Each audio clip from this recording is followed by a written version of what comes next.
Hello friends, this is A K. Welcome to ए के learning world. आज हम बात करेंगे जो हमारी सीटेट सीडीपी की जो सीरीज़ चल रही है जुलाई 2023, यानी सीटेट जुलाई 2023 की जो सीडीपी की जो सीरीज़ चल रही है उसकी आज 17th क्लास है, यानी 17वीं क्लास है। और इससे पहले हमने बाल विकास का सामान्य परिचय पढ़ा और बाल विकास यानी विकास और वृद्धि में अंतर यानी डेवलपमेंट एंड ग्रोथ के मध्य जो मुख्य अंतर है यानी मुख्य जो डिफरेंस है उनके बारे में पढ़ा। और इसके अलावा हमने जो विकास के जो सिद्धांत है, जो सामान्य सिद्धांत है, समान प्रतिमान का विकास की दिशा का सिद्धांत, वर्तुलाकार सिद्धांत, समान प्रतिमान का सिद्धांत, निरंतरता का सिद्धांत, अनिरंतरता का सिद्धांत, जितने भी सिद्धांत थे मुख्य रूप से उन सभी को पढ़ा। उसके बाद हमने जो है विकास के जो वातावरण व वो वंशानुक्रम से संबंधित जो सिद्धांत है उन्हें हमने पढ़ा। कौन कौन से? जैव सांख्यिकी सिद्धांत फ्रांसिस गाल्टन का, मौलिक गुणों का सिद्धांत जो मेंडल का है, और उपार्जित गुणों का सिद्धांत जो कि उपार्जित गुणों के साथ लेमार्क का है, और प्राकृतिक चुनाव का सिद्धांत यानी वो डार्विन का सिद्धांत, बीजमैन का सिद्धांत, अमरता का सिद्धांत, उनको हमने पढ़ा। उसके बाद हमने विकास की जो विभिन्न अवस्थाएं हैं, प्री नेटल स्टेज यानी प्रसव पूर्व अवस्था, और शेषावस्था यानी इन्फेंसी स्टेज, और बाल्यावस्था यानी चाइल्डहुड स्टेज, और किशोरावस्था यानी एडोलसेंस के बारे में हमने जानकारी प्राप्त की। उसके बाद हमने जो मुख्य सिद्धांत होते हैं विकास के, उसके बारे में हमने जानकारी प्राप्त कर रहे हैं हम, जिसमें हमने मनोलैंगिक विकास का सिद्धांत यानी साइकोसेक्सुअल थ्योरी जो सिगमंड फ्राइड की, उनके बारे में हमने जानकारी प्राप्त की। और वाइगोस्की यानी लेव सिमोनोविच वाइगोस्की का सिद्धांत, वाइगोस्की का socio cultural theory, Vygotsky socio cultural theory यानी वाइगोस्की का सामाजिक सांस्कृतिक संज्ञानात्मक सिद्धांत के बारे में हमने जानकारी प्राप्त की। उसके अलावा gene Piaget's cognitive field theory यानी जीन पियाजे का संज्ञानात्मक विकास का सिद्धांत हमने उसके बारे में जानकारी प्राप्त की। वह जीन पियाजे और वाइगोस्की के जो सिद्धांत है उनके मध्य अंतर के बारे में जानकारी प्राप्त की। उसके अलावा हमने जो नोम चॉम्स्की का सिद्धांत है उसके बारे में जानकारी प्राप्त की। कल जो इरिक एरिक्सन का जो सिद्धांत है उसके बारे में हमने जानकारी प्राप्त की थी। आज हम जो जानकारी प्राप्त करेंगे जो यूरी ब्रोनफेन बेनर का जो सिद्धांत है उसके बारे में हम जानकारी प्राप्त करेंगे, यानी कौन सा? उनका जो इकोलॉजिकल सिद्धांत, इकोलॉजिकल थ्योरी जो है उनके बारे में हम जानकारी प्राप्त करेंगे। तो शुरुआत करते हैं। तो किसके बारे में हम जानकारी प्राप्त करेंगे आज? जो यूरी ब्रोनफेन ब्रेनर जो है, यानी यूरी ब्रोनफेन ब्रेनर जो है उनका जो सिद्धांत है इकोलॉजिकल सिस्टम या इकोलॉजिकल मॉडल का जो थ्योरी है यानी पारिस्थितिकी तंत्र का जो सिद्धांत है उसके बारे में हम जानकारी प्राप्त करेंगे। उसमें जो मुख्य रूप से इन्होंने क्या बताया? इन्होंने बताया कि जो बालक का जो विकास होगा वो वातावरण यानी पर्यावरण तथा जो वातावरण में जो उपस्थित जो कैरेक्टर्स है यानी व्यक्तित्व है उनके मध्य अंतःक्रिया के माध्यम से बालक का विकास होगा। और इन्होंने जो है सिस्टम यानी तंत्र को, जो पारिस्थितिकी तंत्र को 5 सिस्टम में बांधा, जिसको हम एक ट्रिक से याद कर सकते हैं। किससे?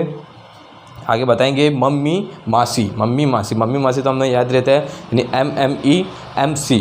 तो MMEMC यानी पहला M यानी माइक्रो, दूसरा M यानी मीज़ो, तीसरा कौन सा है? MME यानी एक्सो, और फिर बाद में M यानी अगला M यानी मासी वाला M यानी मैक्रो, और M यानी मैक्रो, और लास्ट में C आएगा, C यानी क्रोनो सिस्टम। तो ये 5 सिस्टम के बारे में इन्होंने जानकारी प्राप्त की। तो हम शुरुआत करते हैं इनके बारे में।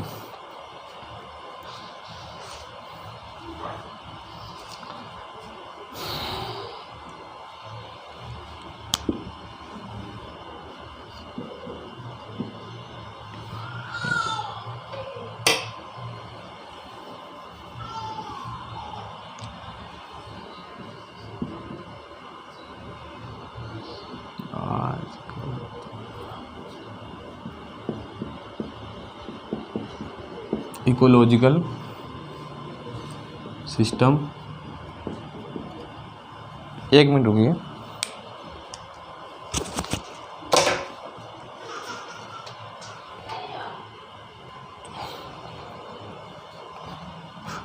हाँ, कुछ काम आ गया था ज़रूरी, इसलिए। तो क्या नाम है इसका? इकोलॉजिकल सिस्टम या ecological model theory. Ecological model theory यानी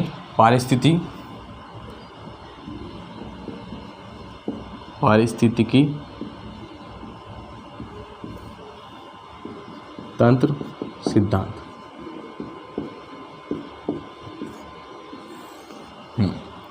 तो किसने दिया था ये दिया था यूरी ब्रोनफेन ब्रेनर ने दिया था।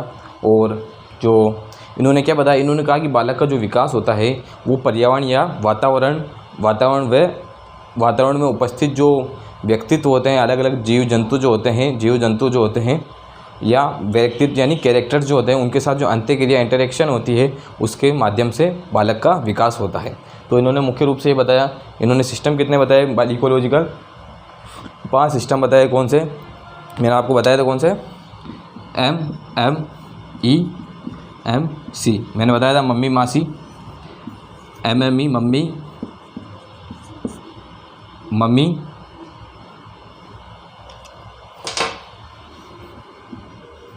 MME यानी मम्मी, MC यानी मासी, M और E लग रहा है तो E, M और ये C मम्मी मासी। तो इन्होंने 5 सिद्धांत दिए, यानी M यानी माइक्रो, M यानी मीज़ो, फिर E यानी एक्सो, M यानी मैक्रो और C यानी क्रोनो सिस्टम।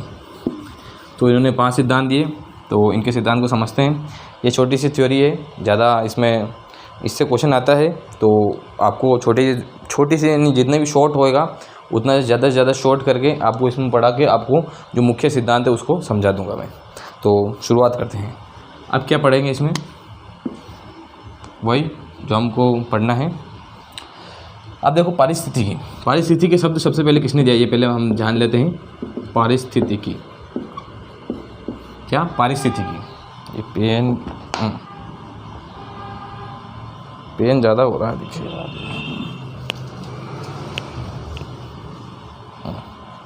पारिस्थितिकी सिद्धांत किसने दिया, तो ये दिया था अर्नेस्ट हेकल ने। किसने? अर्नेस्ट हेकल ने दिया था। कब दिया था? पारिस्थितिक सिद्धांत नहीं, पारिस्थितिकी के जो शब्द है उस यानी इकोलॉजी शब्द, क्या इकोलॉजी जो शब्द है सबसे पहले अर्नेस्ट हेकल ने कब दिया था? 1869 में। अब ये पारिस्थितिकी तंत्र कब दिया, तंत्र का सिद्धांत किसने दिया था, तो ये सिद्धांत दिया था पारिस्थितिकी तंत्र सिद्धांत। तो ये सिद्धांत किसने दिया था? ये सिद्धांत दिया था, अभी हमने पढ़ा, यूरी ब्रोनफ्रेन ब्रेनर ने। किन्होंने? यूरी ब्रोनफ्रेन ब्रेनर ने दिया था। वो कब दिया था? ये 1970 में, 1970 में दिया था। किसने, कब दिया था? 1970 में दिया था।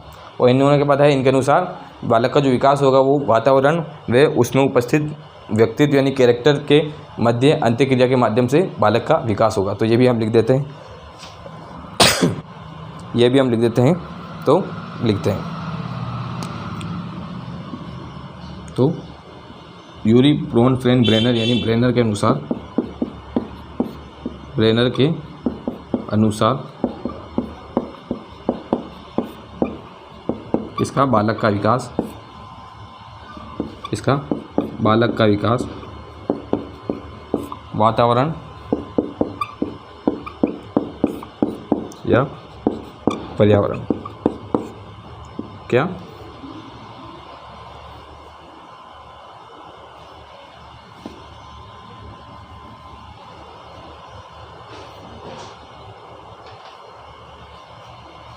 वातावरण या पर्यावरण व उसमें उपस्थित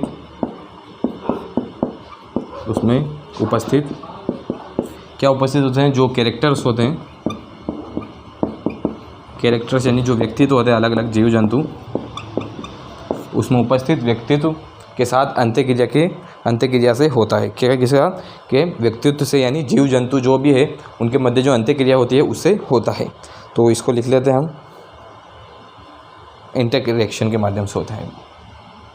व्यक्तित्व के मध्य किससे होता है? अंत्यक्रिया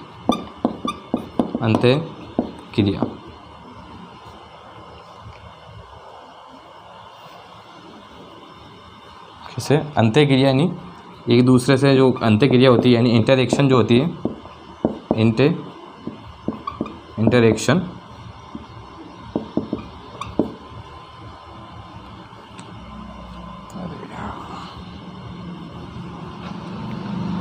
इंटरैक्शन के माध्यम से होता है। तो मुख्य रूप से ये सिद्धांत यही है। तो इसके बारे में हम तो अब जो है इन्होंने अलग अलग सिस्टम बताए व्यक्ति मतलब जो मानव जो इकोलॉजी यानी पारिस्थितिक तंत्र में इन्होंने 5 सिस्टम अलग अलग बताए जिससे बालक का विकास होता है। तो उन सिस्टम के बारे में हम जानकारी प्राप्त कर लेते हैं।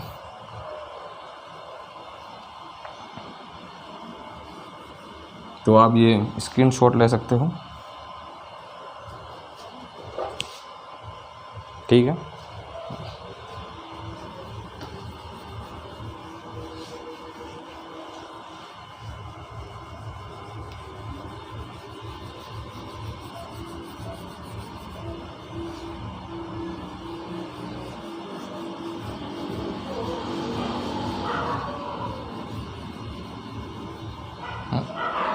तो अब क्या पढ़ते हैं इसमें, अब क्या है 5 सिस्टम।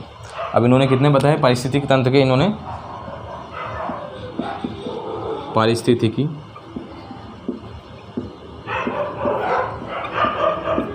तंत्र के 5 सिस्टम बताए इन्होंने, यानी 5 तंत्र बताए, 5 सिस्टम बताए। अब आप इससे क्या है जो 5 सिस्टम है उनको हम इंग्लिश में याद करें तो ज़्यादा बेहतर होगा। तो पहले ये 5 सिस्टम इधर लिख लेता हूँ, फिर एक एक करके उनके बारे में व्याख्या करेंगे। तो जो 5 सिस्टम थे, पहला है, आपको ऐसे याद रखना पड़ेगा, ऐसे याद करा देता हूँ, MMEMC। MME मम्मी, MME यानी मम्मी, MC यानी मासी। इस हिसाब से आप याद रख सकते हो। कैसे कैसे ये पूरा तो क्या है, मम्मी यानी MME हो जाएगा मम्मी, और ये मासी, तो आपको अच्छे से याद भी हो जाएगा। हो गया। अब शुरुआत करते हैं कौन कौन सा था। M यानी माइक्रो सिस्टम यानी सूक्ष्म सिस्टम, सूक्ष्म तंत्र। आप इसको इंग्लिश में याद करें तो ज़्यादा बेहतर होगा, हिंदी में जो है अलग अलग नाम हो जाते हैं, अलग अलग नाम। M यानी माइक्रो सिस्टम, M यानी मीजो सिस्टम, फिर E यानी एक्सो सिस्टम, फिर M यानी मैक्रो सिस्टम,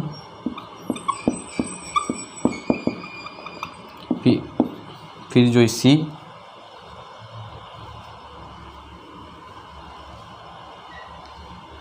यानी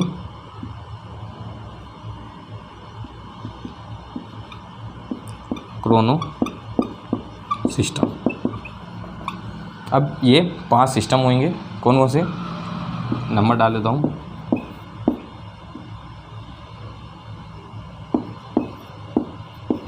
ये 5 सिस्टम हो गए, माइक्रो, मीजो, एक्सो, मैक्रो और क्रोनो।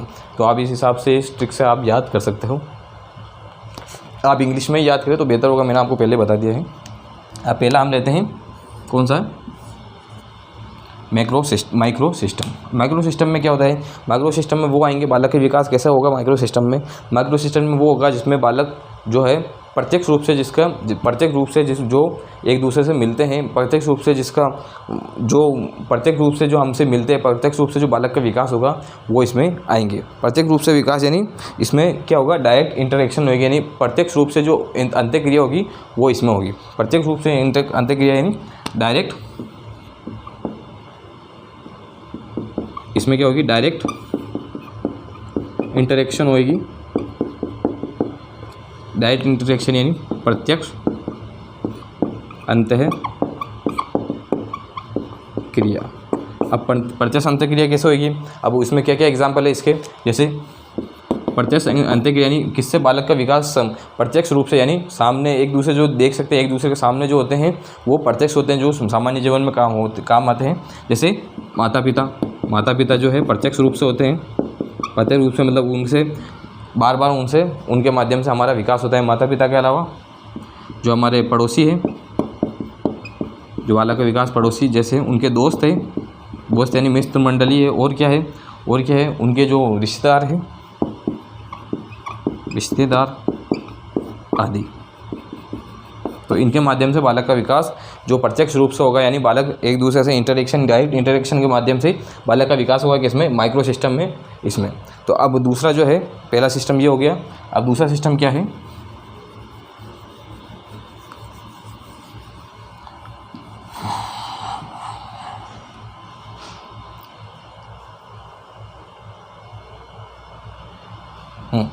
अब इसमें क्या होगा, सेकंड वाला, फर्स्ट वाला मिटा देते हैं। अब सेकंड वाला देखिए, सेकंड वाला है कौन सा, मीजो सिस्टम। अब मीजो सिस्टम में क्या होती है, मीजो सिस्टम में दो माइक्रो सिस्टम के मध्य जो होता है वो मीजो सिस्टम होता है, यानी दो अलग अलग जो माइक्रो सिस्टम है उनसे हमारे अंत्यक्रिया के द्वारा मीजो सिस्टम यानी बालक का विकास होगा। कैसे, जैसे उसमें जैसे माइक्रो सिस्टम में एक स्कूल भी आता है, स्कूल से बालक प्रत्यक्ष रूप से विकास होता है बालक का। तो इसमें क्या होगा, दो माइक्रो, एक माइक्रो इधर, एक माइक्रो इधर, और यहाँ मीजो होएगा, यानी दो माइक्रो के मध्य जो मीजो का बालक का विकास होगा। अब कैसे होगा, जैसे बालक जो घर से है अच्छे, अब आपको उदाहरण समझा देता हूँ।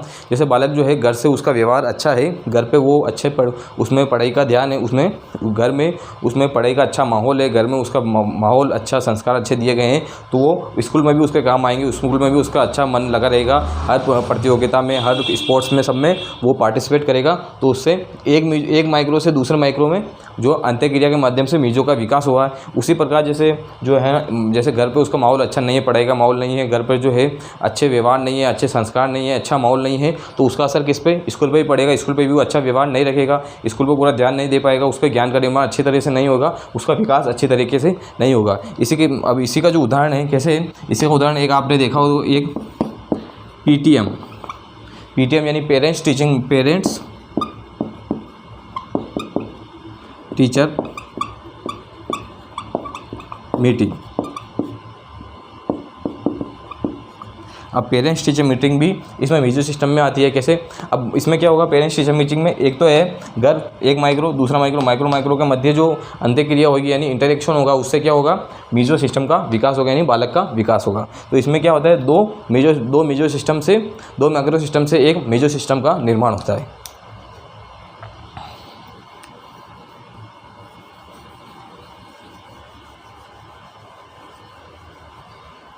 अब तीसरा कौन सा है,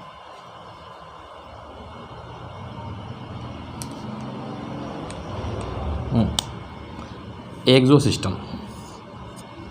अब एक्सो सिस्टम में क्या होगा, अप्रत्यक्ष रूप से जो है, अप्रत्यक्ष रूप से जो बालक को प्रभावित करेगा वह सिस्टम जो अप्रत्यक्ष रूप से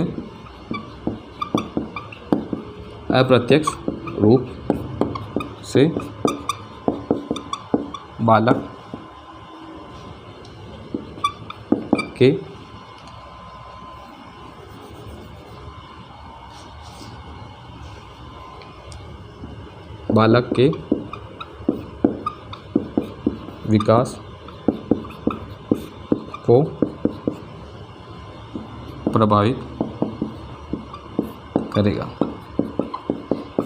अप्रत्यक्ष रूप से बालक को प्रभावित करेगा, यानी बालक को जो आमने सामने, उसमें मतलब आमने सामने उसकी अंत्यक्रिया नहीं होगी, यानी उसका इंटरेक्शन नहीं होगा उसमें।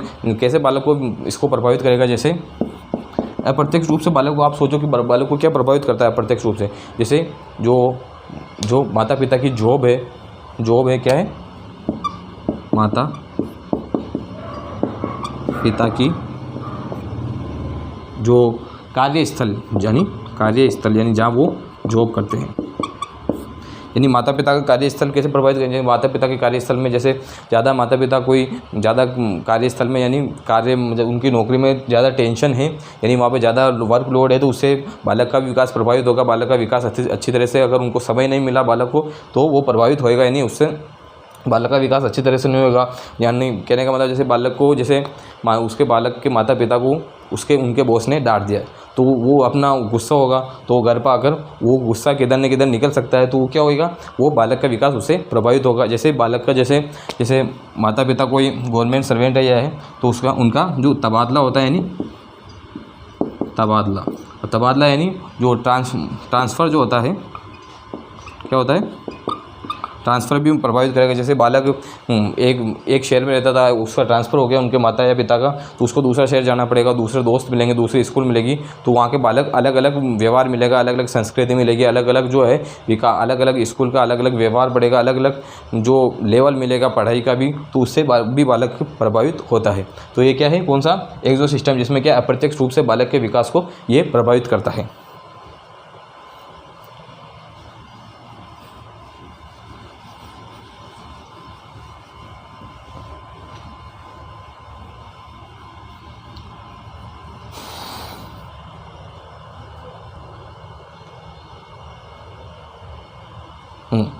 अब क्या है, मैक्रो सिस्टम।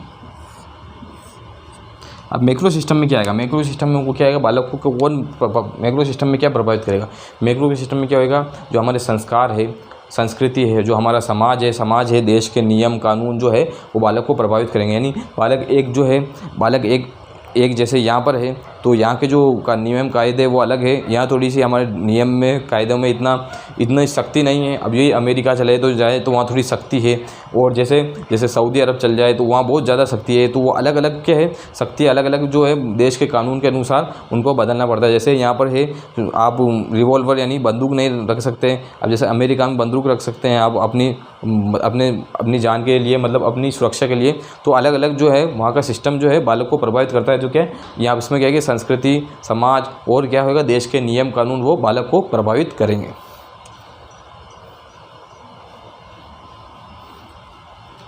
क्या इसमें आएगा, संस्कृति यानी कल्चर,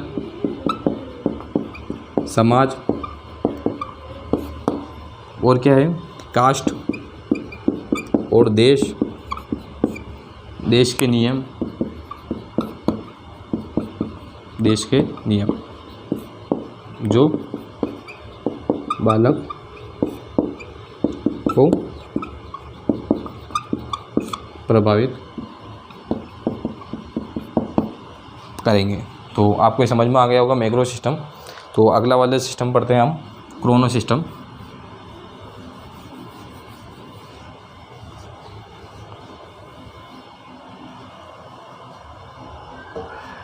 अब क्रोनो सिस्टम में क्या होगा, क्रोनो सिस्टम में क्या होगा, क्रोनो सिस्टम में वो चेंजेस आते हैं जो लंबे समय में जो परिवर्तन होते हैं ना, वो क्रोनो सिस्टम में आते हैं। जैसे इसमें क्या होएगा, लंबे समय में परिवर्तन, लंबे समय में परिवर्तन यानी हिस्टोरिकल चेंजेस। क्या आएंगे इसमें, हिस्टोरिकल चेंजेस आएंगे, यानी लंबे समय में परिवर्तन आएंगे। अब वो लंबे समय में परिवर्तन कैसे है, अब जैसे इंटरनेट है, उसमें लंबे समय में, यानी पहले इंटरनेट नहीं था तो बालक पहले क्या समझते थे कि इंटरनेट नहीं है तो आप ऑनलाइन पढ़ाई नहीं कर सकते हैं, ऑनलाइन किसी से बात नहीं, वीडियो कॉल नहीं कर सकते हैं। वो क्या, इंटरनेट यानी लंबे समय में परिवर्तन आया। यानी कोई युद्ध हो गया, यानी अंतर्राष्ट्रीय कोई युद्ध हो गया, तो उस युद्ध से क्या होगा, लंबे समय में जो परिवर्तन आएंगे। युद्ध से क्या क्या फ़र्क पड़ता है, बालक किसी का देश, कोई एक जिस देश को मानता है, अगर दूसरे वाले ने युद्ध किया, उसने अपने कब्जे में कर लिया, तो वो दूसरे देश में परिवर्तित हो जाएगा। तो वो लंबे समय में परिवर्तन है। जैसे कोरोना है तो कोरोना से बालक के लंबे समय में परिवर्तन आया, यानी बालक की बहुतों की जो लाइफ चेंज है, यानी जीवन क्रिया है वो बदल गई, बहुतों के साथ वाले चले गए, तो ये भी परिवर्तन आएगा। और उसके अलावा देखो क्या देख सकते हैं हम इंटरनेट के अलावा, अब देखिए जैसे मोबाइल आया है। मोबाइल क्या है, मोबाइल लंबे समय में परिवर्तन, यानी पहले हम समझते थे कि बातचीत हो सकती है तो आमने सामने ही हो सकती है, या कोई पहले कबूतर सिस्टम ये चलता था उसके माध्यम से होगी, या कोई किसी इंसान को भेजते थे उसके दूध के द्वारा बातचीत होती थी। तो अब क्या होगा, अब एक फ़ोन उठाते हैं हम, और क्या है, मान लो हमको अमेरिका बात करनी है तो ये फ़ोन उठाया, फ़ोन करा, ये अमेरिका बात कर ली, फ़ोन उठाया, फ़ोन करा, ये जापान बात कर ली, फ़ोन उठाया, ये फ्रांस बात कर ली, फ़ोन उठाया, ये नेपाल बात कर ली। तो जो हिस्टोरिकल चेंज, यानी लंबे समय में जो चेंजेस आते हैं, अभी आज से 100 साल पहले तो ये चेंजेस नहीं थे, इंटरनेट नहीं था, मोबाइल नहीं था। आज से 100 साल पहले तो मतलब 100 मोबाइल तो शायद होगा, लेकिन जैसे भारत में है तो भारत में तो शायद नहीं था। और क्या था, इंटरनेट जो अभी आया 20 साल पहले, वो पहले नहीं था। तो अलग अलग जो चेंजेज हैं, अंतर्राष्ट्रीय जो युद्ध होते हैं वो सारे क्या, हिस्टोरिकल, यानी लंबे समय में जो परिवर्तन होते हैं, वो परिवर्तन किस में आते हैं, जो बालक के विकास को प्रभावित करते हैं, वो क्रोनो सिस्टम में आते हैं। तो इसमें लिखते हैं हम,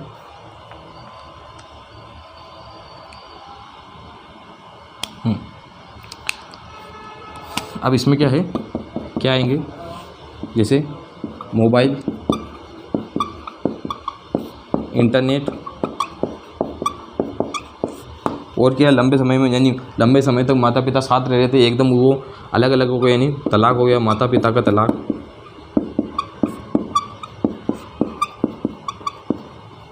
और क्या आएगा, जैसे कोरोना बीमारी,